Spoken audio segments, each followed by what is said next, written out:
अस्सलाम वालेकुम नाज़रीन, मैं हूं आपका मेज़बान फ़याज़ वलाना और आपका शुक्रिया आपने अपनी मसरूफियत में से वक्त निकाला फ़याज़ वलाना ऑफिशियल यूट्यूब चैनल के लिए। नाज़रीन, अमेरिका और ईरान का मुआहदा हो गया, इलेक्ट्रॉनिकली दस्तखत भी हो गए और जुम्मे वाले दिन फिजिकल साइन भी हो जाएंगे। मुआहदे के अहम नुकात क्या हैं, इस मुआहदे से अमेरिका क्या हासिल कर रहा है, ईरान क्या हासिल कर रहा है और पाकिस्तान को क्या हासिल करना चाहिए। कौमी असम्बली में बजट पर बहस जारी है, लेकिन इस दौरान मौलाना फजल रहमान अपने कद से बड़े सियासतदान के रूप में सामने आए हैं। उन्होंने क्या बातें की हैं, आज़ाद कश्मीर के मुजाहरों के हवाले से उनके रहनुमा क्या कह रहे हैं और हमारे खदशात जो हमने गुज़श्ता व्लॉग में कहे थे वो दुरुस्त कैसे साबित हो रहे हैं। और आपसे गुजारिश, ये वीडियो देखने के बाद अगर आप महसूस करें कि हमारी बात पाकिस्तान और पाकिस्तानियों की बात होती है और आपके दिल के करीब है, तो हमारी ये वीडियो या प्ले लिस्ट में मौजूद जो वीडियो आपको अच्छी लगे अपने दोस्तों के साथ शेयर जरूर करें ताकि ज्यादा से ज्यादा लोग हमारे इस काफिले में शामिल हो। सबसे पहले बात करते हैं अमेरिका ईरान मुज़ाकरात। फाइनली जिस तरह हमने कहा कि तकरीबन सिरा दोनों पार्टियों ने एक दूसरे का देख लिया है कि इस जंग से, इस नॉन एंडिंग इशू, इससे कुछ हासिल नहीं होना और बिल आखिर हमने मुज़ाकरात की टेबल पे ही एक दूसरे के साथ सुलह सफाई करनी है और अब वो सुलह सफाई के फाइनल मरहले में दाखिल हो चुके हैं। गुज़श्ता रोज इसराइल ने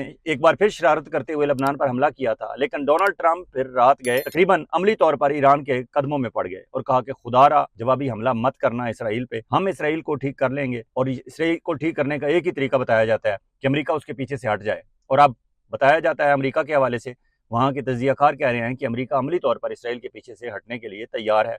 इसराइली लाबी का प्रेशर अब तकरीबन खत्म होता चला जा रहा है और अगर इसराइली लाबी ने यूं भी ट्रंप को हरवा देना है और अगर इस मौके पे ट्रंप इसराइल के पीछे से नहीं हटता और ईरान के साथ जंग खत्म नहीं करता, तो नवंबर के इलेक्शन में अमेरिका के अवाम वैसे ही डोनाल्ड ट्रंप को और उनकी पार्टी को शिकस्त उनके गले में डाल देंगे। इसलिए हर दो सूरतों में ट्रंप ने जुआ खेलने का फैसला किया कि इसराइल की लाबी को थोड़ा सा कोल्ड शोल्डर दिया जाए। अब देखते हैं कि इसराइली लाबी यहां से फिर कोई अपनी सियासी बचाव की कोई तरीका निकालती है या नहीं, लेकिन फिलहाल डोनाल्ड ट्रंप इस जंग को खत्म करना चाहते हैं और इसी वजह से वो मुज़ाकरात पर, डील पर फाइनली आमादा भी हुए हैं और ईरान की शराइत पे डील फाइनल हो रही है, अमेरिका की शराइत पर नहीं। बज़ाहिर अमेरिका, क्योंकि इंटरनेशनल मीडिया उसके हाथ में है और आलमी ताकतें हैं और सारा मगरब भी अमेरिका के साथ है, इसलिए वो सारे डंडोरा यही पीटेंगे कि अमेरिका ने अपनी शराइत पर मुआहदा मनवा लिया। हालांकि अमली तौर पर ईरान की शराइतें मानी गई हैं और तफसीलात उसकी कुछ इस तरह है। मुआहदा जुम्मे वाले दिन होगा और जुम्मे वाले दिन जनेवा में हमारे पाकिस्तान के वज़ीर आज़म शहबाज शरीफ, फील्ड मार्शल आसिम मुनीर और वजीर खारजा इसहाक डार की भी कोशिश होगी कि वो भी जनेवा पहुंचे। पाकिस्तान की क़यादत होगी, कतर के अमीर होंगे, अमेरिका के प्रेसिडेंट डोनाल्ड ट्रंप खुद होंगे, ईरान के प्रेसिडेंट मिस्टर मसूद होंगे। इसके अलावा दोनों तरफ के जो मुज़ाकराती टीमें थी उनके अहम अरकान होंगे, जिस तरह ईरानी पार्लियामेंट के स्पीकर कालीबाफ हैं। और ये मुआहदा जनेवा में होगा। अगर जुम्मे वाले दिन तक, क्योंकि आज मंडे है, जुम्मे वाले दिन तक अगर दरमियान में कोई और बड़ी शरारत या कोई बड़ी डिस्टर्बेंस ना हुई तो ये जुम्मे वाले दिन साइन हो जाएगा मुआहदा। मुआहदे की मेन शराइत क्या सामने आई है, उसके मुताबिक लबनान समेत तमाम महाजों पर फौरी और मुस्तकिल जंगबंदी होगी। मुआहदे पर दस्तखत के 30 दिनों के अंदर बहरी नाकाबंदी मुकम्मल खत्म कर दी जाएगी। अमरीकी फौज का ईरानी सरहदों के अतराफ से 30 दिनों में इनखला होगा, मतलब सारे अमरीकी एयर बेसेस जो है वो खाली कर दिए जाएंगे ईरान की शर्त। अब हुर्मुज़ 30 दिनों में खुलेगी। सिक्योरिटी इंतजाम ईरान के सपुर्द होंगे ईरान की शर्त पे। ईरानी तेल और पेट्रोकेमिकल मसनूआत पर आयद अमरीकी पाबंदियां फौरी मुअत्तल कर दी जाएंगी। मतलब 30 दिन नहीं 60 दिन होंगे ईरान के पास कि वो खुल के अपनी तेल बेचे और अब उसे 30-40% कम कीमत पर चीन को बेचने की मजबूरी उसकी खत्म हो जाएगी। इसलिए ईरान अपनी मर्जी है पूरी दुनिया को तेल बेचेगा और अपनी मुंह मांगी कीमत भी वसूल करेगा। इससे ईरान का पैसा आएगा, वहां का दफा भी मजबूत होगा और लोगों के माली हालात भी ठीक होंगे और उनका ईरानी रियाल की कीमत भी ऊपर जाएगी और ईरान की मईशत भी मजबूत होगी।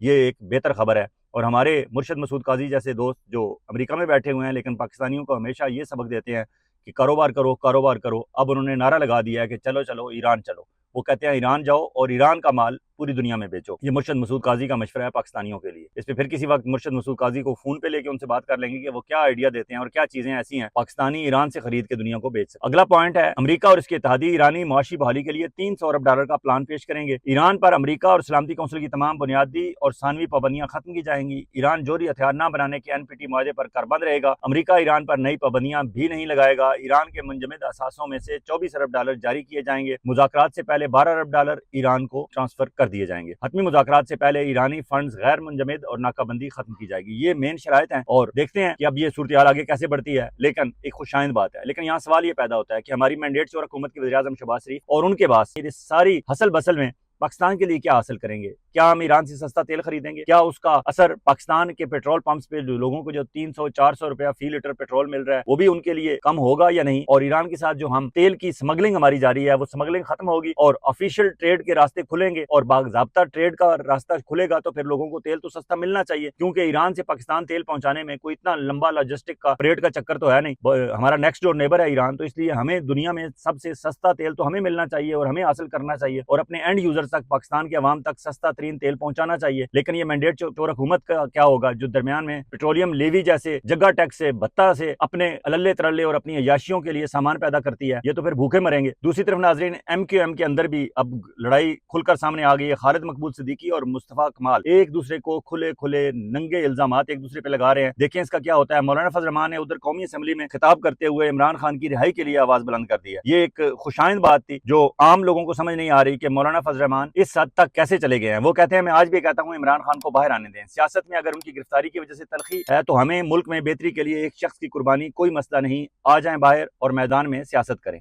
मौलाना ने यह भी कहा कि मुझे लोग कहते हैं कि इमरान खान तो आपके सियासी मुखालिफ हैं, फिर आप ऐसी बात करते हैं। मौलाना ने कहा कि हाँ, मैं ऐसी बात करता हूँ कि एक बंदा जिसके हाथ पांव बंद है और वो जेल में बंद है, उसके खिलाफ बात करना मुझे जेब नहीं देता। ये बड़े कद के सियासतदान की बात है और ये मौलाना फजल रहमान की बात है। मतलब मौलाना फजल रहमान अब अपने सियासी कद के एतबार से नवाज शरीफ और जरदारी से बहुत आगे की बात कर रहे हैं और मरियम नवाज और शहबाज शरीफ से तो ऐसी आप तवक्को कर ही नहीं सकते। लोगों को तवक्को थी कि शायद आसिफ जरदारी और नवाज शरीफ को ऐसी बात करेंगे, लेकिन ये मुकाबला मौलाना फजल रहमान जीत गए और इस वक्त पूरे पाकिस्तान में मौलाना फजल रहमान दादो तहसीन समेट रहे हैं कि उन्होंने बिल्कुल सही बात की कि एक सियासी मुखालिफ इमरान खान, जिसके हाथ और पांव पाकिस्तान की मिलिट्री एस्टेब्लिशमेंट ने बांधे हुए हैं और उसे जेल में डाला हुआ है, उसके खिलाफ सियासी बात करना जेब नहीं देता इन सियासतदानों को। लेकिन ऐसी सोच सिर्फ मौलाना को आई और किसी को नहीं आई। बाकी तमाम सुबह दोपहर शाम इमरान खान के खिलाफ बोलते हैं क्योंकि इमरान खान पाकिस्तान के अवाम में मकबूल है। लेकिन ये कब तक? उधर पाकिस्तान के नामवर सहाफी शाहीन साहबाई साहब ने कश्मीर के इशू के हवाले से एक ट्वीट किया। वो कहते हैं जो वीडियो और तस्वीरें कश्मीर के एहतजाज और मुजाहरों की बाहर आ रही हैं और जिस तरह लोग गर्म जोश नारे लगा रहे हैं, पाकिस्तान और पंजाब के लोग तो 2 नंबर साबित हुए, मगर छोटे से कश्मीर में लाखों लोग गोलियां खाकर भी खड़े हैं और अपनी जंग जीतने का ऐलान कर रहे हैं। 11 दिन बाद भी लोगों और एहतजाज करने वालों की तादाद कम नहीं हो रही बल्कि बढ़ रही है और अब यही आग पाकिस्तान भी आएगी जल्दी और ऐसी कि ये बेरहम और दरिंदा सेलों का टोला पतलूने छोड़कर भागेगा। कश्मीरियों ने रास्ता दिखा दिया है। खतरा यह है कि भारत के बेवकूफ भारतीय कहीं बीच में ना टपक पड़े और कश्मीरियों की जद्दोजहद को हाईजैक करके को मौका ना दे दें कि वो एटमी जंग की धमकियां देने लगे और दूसरे मुल्क घबरा कर बीच में कूद पड़े और बेचारे कश्मीरियों को दुनिया भर का मुकाबला ना करना पड़े। शाहीन साहब भाई साहब बिल्कुल ठीक तरफ इशारा कर रहे हैं कि इंडिया दरमियान में कूद पड़े। लेकिन जिस तरह मैंने अपने गुज़श्ता विलाग में इस खदशे का इजहार किया था कि अगर हम अशियाए खुर्दनोश की तरसीर उन्हें रोक देंगे तो फिर वो दूसरे रास्ते खोलेंगे और आज रावलाकोट में और एक और जगह पे मैं देख रहा था क्लिप, कश्मीरी लीडरान सरदार मेहरान और उमर नजीर कश्मीरी ने खिताब करते हुए कहा है कि अगर आप अशियाए खुर्दनोश की फराहमी पाकिस्तान की तरफ से बंद करेंगे एंट्री पॉइंट्स पे तो फिर हमारे पास तजारत के रास्ते और भी हैं। उनका इशारा भारत की तरफ था। अल्लाह ना करे कि कश्मीरियों को मदद के लिए और अशियाए खुर्दनोश के लिए भारत की तरफ देखना पड़े, क्योंकि ये सिर्फ अशियाए खुर्दनोश नहीं होंगी, फिर उसके साथ एजेंट भी होंगे राह के और दीगर दहशतगर्दी भी होगी और दीगर मामलात भी होंगे और फिर हम राह फंडिंग के हमारे जो हम इल्जामात लगाते हैं वो सच साबित होंगे। अल्लाह करे कि हमारी इस मैंडेट से हुकूमत को और वहाँ जो कठपुतली वज़ीर-ए-आज़म फैसल मुमताज राठौर उन्हें और इन सब के सरपरस्त अल्लाह ताला थोड़ी सी अकल दे और ये कश्मीर के मामले को वो निपटा लें। दुनिया भर के मामलात आप निपटा रहे हैं और अपने घर में हालत यह है कि आपसे ये 4 कश्मीरियों के 4 मुतालबात, जिनके बारे में आपका भी और उनका भी कहना यह है कि 38 में से 36 मुतालबात तो मान लिए गए थे, सिर्फ 2 पे मामला है और वो भी कश्मीरी मुहाजिरीन की सीटों का। आप उनके साथ टेबल पे बैठे तो ये मसला भी हल हो जाएगा, लेकिन आप बैठने के लिए तैयार नहीं। आप सिर्फ डंडे के जोर पे उनसे अपनी बात मनवाना चाहते हैं और ये आपकी गलतफहमी है कि आप डंडे के जोर पे बात मनवा लेंगे। आपने जितने कश्मीरी शहीद कर लिए गुज़श्ता 8-10 दिनों में, उससे ज्यादा कश्मीरी बाहर आ रहे हैं। अब उनकी माएं बहनें बेटियां सड़कों पर आ गई हैं। इससे ज्यादा और आपको क्या चाहिए कि कश्मीर के अवाम बिला इम्तियाज कश्मीर की जॉइंट अवामी एक्शन कमेटी के लीडरान के पीछे खड़े हैं और फैसल मुमताज राठौर वगैरह अपने इंटरव्यूज में ये बात मान रहे हैं कि जॉइंट अवामी एक्शन कमेटी के लीडरान अब लोगों के हीरो हैं। हम उनके रहनुमा नहीं, हम लीडर नहीं, हमारे पीछे कौम कश्मीरी नहीं चलने के लिए तैयार, अब वो उनके पीछे चलते हैं। उनके लिए शौकत नवाज मीर, सरदार मेहरान, उमर नजीर कश्मीरी वो बड़े लीडर हैं। फैसल मुमताज राठौर और बाकी इस कमाश के जितने वहाँ कठपुतली सियासतदान हैं पाकिस्तान की इस पोलिटिकल पार्टीज के, वो अब बोने लग रहे हैं। अल्लाह करे कश्मीर का मसला जल्द सॉल्व हो और ये जनेवा जाने से पहले हो, मतलब इस जुमे से पहले हम उनके साथ मामला तय कर रहे हैं। इजाज़त चाहूँगा, बहुत जल्द एक और भी इलाके के साथ आपकी खिदमत में हाजिर होंगे। उस वक्त तक आप अपना और अपने गिरदोनवा के लोगों का इसी तरह ख्याल रखिएगा जिस तरह आप चाहते हैं कि आपका ख्याल रखा जाए। अल्लाह हाफिज़।